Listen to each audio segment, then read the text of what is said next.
Monsieur le Premier ministre, très chers frères, Messieurs les ministres, chers collègues ambassadeurs, et je retrouve que de visages, mais je commencerai par saluer Monsieur le vice-président du Sénat, du Conseil de la Nation algérienne, et Monsieur le vice-président de l'Assemblée populaire nationale. Chers amis, chers collègues, chères sœurs, chers frères, chers militants, chers Yaouma, et surtout aux responsables de cette université qui nous accueille aujourd'hui. Cela ne fait que quelques jours que je suis à Lisbonne et je suis véritablement honoré de fouler les pas de cette université historique et content vraiment d'être là parmi vous. Permettez-moi tout d'abord de vous transmettre à tous les salutations du peuple algérien, des hautes autorités algériennes avec à leur tête Monsieur le Président Si Abdelmadjid Tebboune,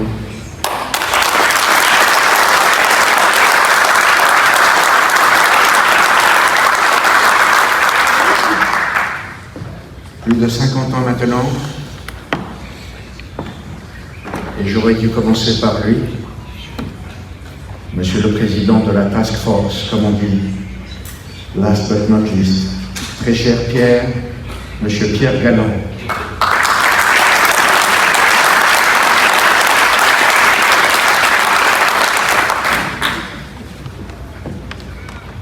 Très chers amis.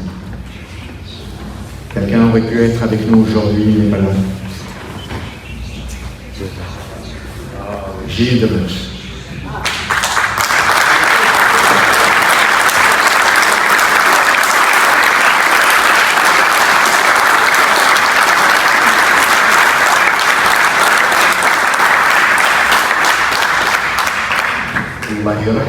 Paix à son âme. Mais même s'il nous a quittés il y a quelques jours, il sera toujours aux côtés de la cause saharienne. Et au moment où nous parlons de justice, de solidarité, mon frère de Cuba, ma sœur d'Afrique du Sud ont dit beaucoup de choses. La position de l'Algérie, vous la connaissez. Nul besoin de la répéter,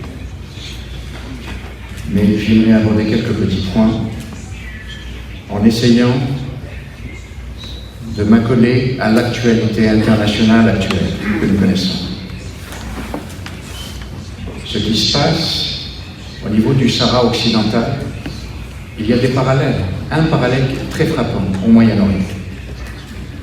C'est une question de colonialisme, c'est la dernière colonie d'Afrique. Ce qui se passe dans les territoires occupés palestiniens, voire au Liban, ce que nous observons depuis le 7 octobre de l'année passée, la tragédie humaine, le génocide. Mais si vous avez remarqué, ce sont les mêmes éléments de langage que les puissances coloniales utilisent, le mensonge, la politique du fait accompli, mais comme je l'ai déjà dit à plusieurs reprises, la course en avant folle du Mars, qu'ils fassent ce qu'ils veulent, mais le droit international est avec le peuple sahraoui.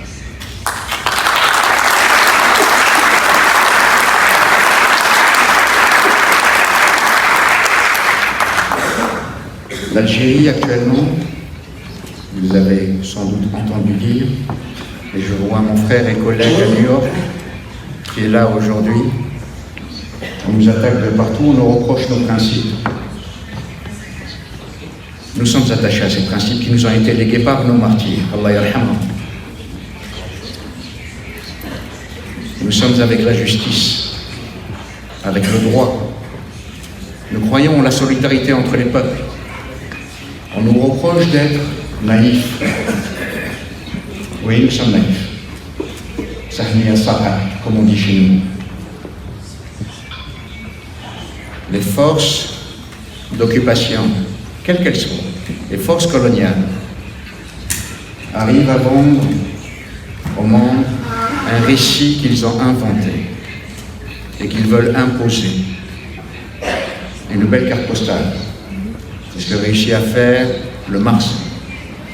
Et le paradoxe aujourd'hui, et vous l'avez remarqué, une puissance coloniale africaine appuyée par une ancienne puissance, voire d'autres puissances coloniales occidentales. C'est tout à fait normal, puisqu'en 1975, les forces armées de cette puissance coloniale ont bombardé les populations sahraouies. Et ils le disent tout haut, ils le revendiquent, sans embâche. Nous avons commencé cet événement sur un rythme musical, mais surtout de la jeunesse. Vous avez remarqué les sourires de ces jeunes, j'aimerais remercier cette troupe, cette énergie. Le monde a beau devenir fou, certains ont beau essayer de faire passer le génocide en Palestine, de faire passer le colonialisme dans les territoires occupés. Mais il y a une opinion internationale. Dans les foyers, les femmes, les hommes savent qu'au bout d'un moment, l'injustice perd toujours. C'est pour ça que j'aimerais, on m'a dit de ne pas être trop long, de ne pas abuser. Je sais que vos travaux vont être longs, mais avant de vous souhaiter de bons travaux, très cher Pierre,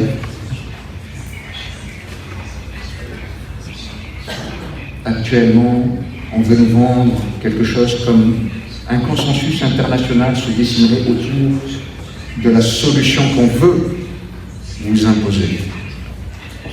Mais nous nous en tenons au droit international, aux règles des Nations Unies et surtout à la justice. Nos parents, nos grands-parents qui ont lutté pour l'indépendance en Algérie, même dans les moments où il y a eu des moments très difficiles.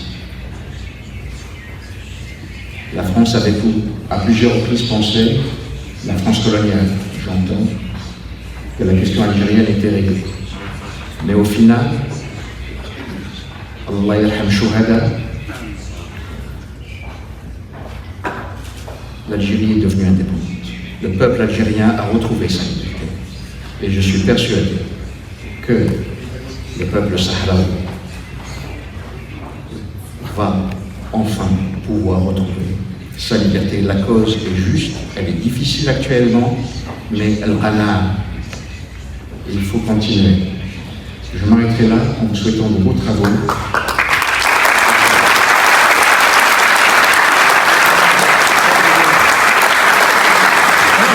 Merci.